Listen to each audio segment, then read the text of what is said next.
For about as long as I've been in the hobby, betta fish have been one of the most popular fish for us hobbyists to keep. Bettas are so popular because they have personality, they have bright colours, and they can live for anything to 2 to 4 years. But to give our bettas the best chance, we have to set their environment up in the correct way. And in this video, I'm going to share with you 7 essential tips for keeping your bettas happy and healthy. Hello friends, welcome back to the channel. If you're new here, my name is Richard, and I'm a fish and shrimp keeper based in the UK. Now, tip number 1 is to always keep your betta in an appropriate size tank. Now, of course, we so often see bettas in tiny little bowls, in vases, or when we go to the store, we see them lined up in those tiny little cups. And that often makes people think, well, they'll be okay in a small tank. I'll stick them in a vase, I'll stick them in a jar, I'll stick them in a 1-gallon container. Betta fish ideally need at least 5 gallons of water, and bigger if you can provide it. Bettas are active fish. They will spend all day swimming round and round, taking an interest in their environment. And if they're just in a tiny little container, they're not going to be stimulated, they're not going to be able to swim round and round, and you're not going to be able to enjoy all of that colour and personality that a happy betta brings to you. Now personally, I keep my bettas in 7-gallon cubes. These are 12-inch square, and that gives the betta enough space for free swimming, plus I can fit a filter, a heater, decoration, live plants, tank mates. Rather than just make a pot of water to hold the fish, I can build an environment, a community, so that fish can be happy, healthy, and I can get to enjoy them in all their splendour. The other reason we need to keep our bettas in at least 5 gallons of water is the larger the volume of water you have, the easier it is to maintain a consistent temperature. The less likely there is to be a spike of ammonia or nitrites or nitrates. It's much easier to keep 1,000 gallons of water stable than 1 gallon. The larger tank we keep our bettas in, the more stable the environment and the healthier the fish will remain. Now, my second essential tip for a happy, healthy betta is to make sure you provide your betta with a filter. Again, when we go into the store and we see the bettas lined up in those little cups, we think, well, they don't need a filter, they'll be okay. The fact remains, a betta is exactly the same as every other fish.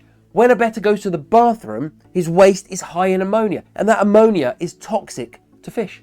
It's the beneficial bacteria that live in the filter that first convert that highly toxic ammonia into the slightly less toxic nitrite, and then another strain of bacteria converts it again into the far less toxic nitrate.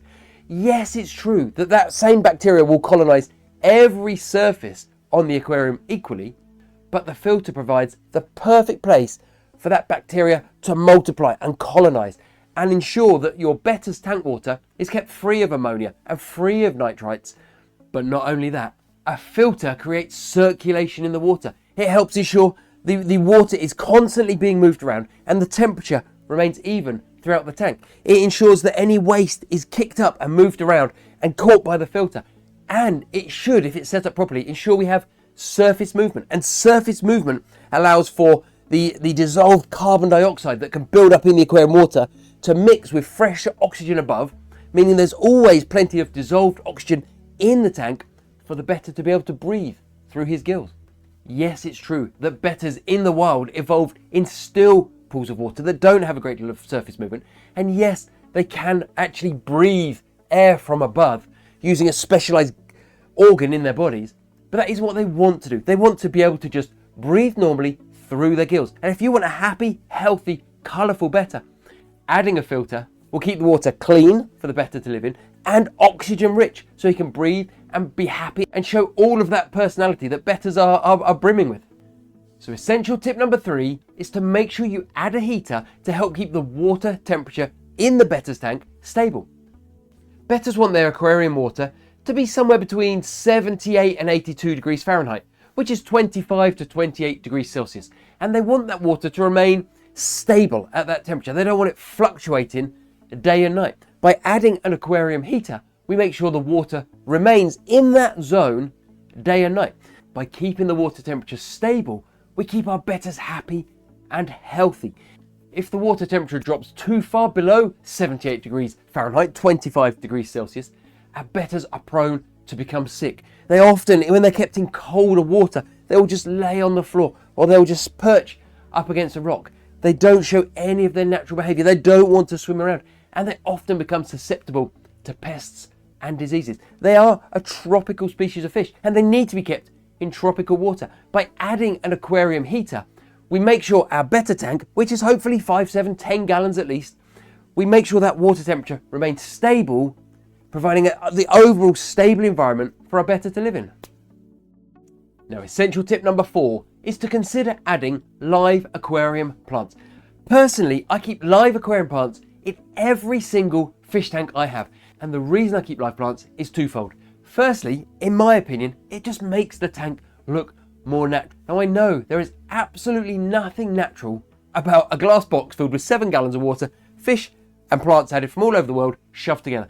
But in my opinion, it just makes the aquarium look nicer. Now, there is a second reason that we want to add live aquarium plants to our Betta tank, and that is as those plants grow, they actually absorb fish waste. They absorb the ammonia, the nitrites and the nitrates from the water as a result of the Betta going to the bathroom. So combining live aquarium plants with the filter, we help ensure that our Bettas are living in the cleanest, healthiest water we could possibly provide for our fish. As mentioned previously, ammonia and nitrites are incredibly toxic to fish, and in really low levels they can make your Betta sick and can even result in the Betta dying.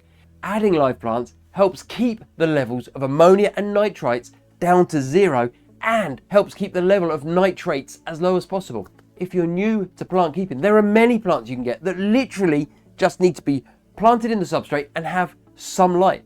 None of the plants I keep are particularly difficult.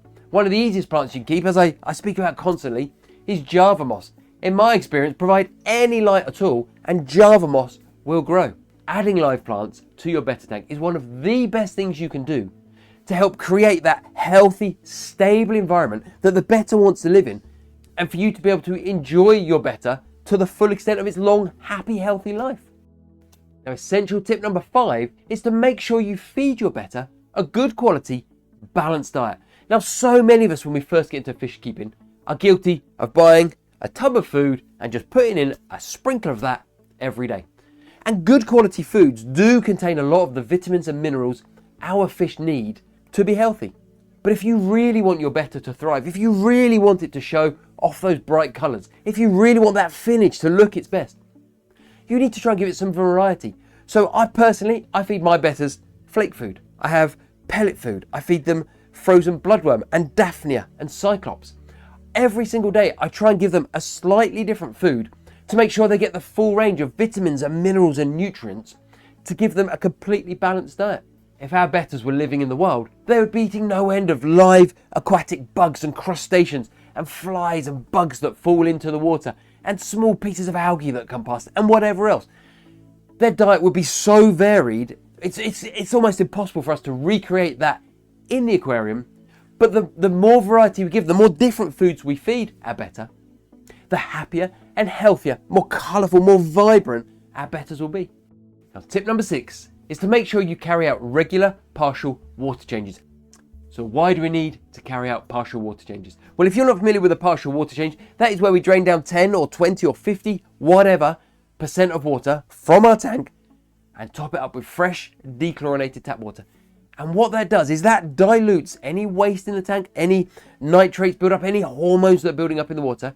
By reducing it by, say, 50%, you naturally reduce those levels by 50%. If you reduce it by 20%, you naturally reduce the levels of nitrates or waste by 20.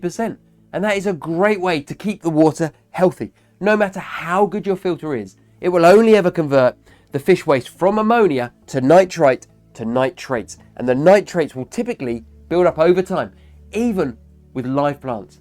So by draining the tank down and topping back up with fresh dechlorinated tap water, we help ensure our Bettas are living in healthy, stable environments. So essential tip number 7 is to keep your Betta with tank mates. We so often think of Bettas as solitary fish, as a solo specimen in a small container of water. But in fact, in my experience, to get the best out of your Betta, for your Betta to show its best colour, for your Betta to show all of its personality, it does best when kept in a tank with tank mates. Now, you don't want to choose aggressive tank mates. You don't want to choose tank mates with long flowing fins that your Betta might confuse with another Betta and decide to be aggressive against. But if you keep them with small tetras such as ember tetras. If you keep them with some neon tetras or some harlequin rasboras, something that is small, is not going to be aggressive to the betta is not going to be aggressive towards that fish, and the fish won't outcompete the betta for food because bettas aren't typically fast swimmers. You can build up a fantastic community which helps ensure your betta is happy and healthy and colourful and gets to live its life to the full. Another tank mate I enjoy keeping with my bettas is cherry shrimp. And yes, that will depend on the temperament of your individual betta. Some bettas will quite happily live with shrimp, they won't take any notice. Others will see the shrimp as a food source and may well hunt them down. But if your betta will allow shrimp to live in the tank, a shrimp betta combo can make a fabulous display and a wonderfully balanced aquarium. In fact, some people are often surprised how many different fish you can keep with red cherry shrimp. And if you want to learn more about keeping fish and shrimp together, why not watch this video next? Thanks for watching.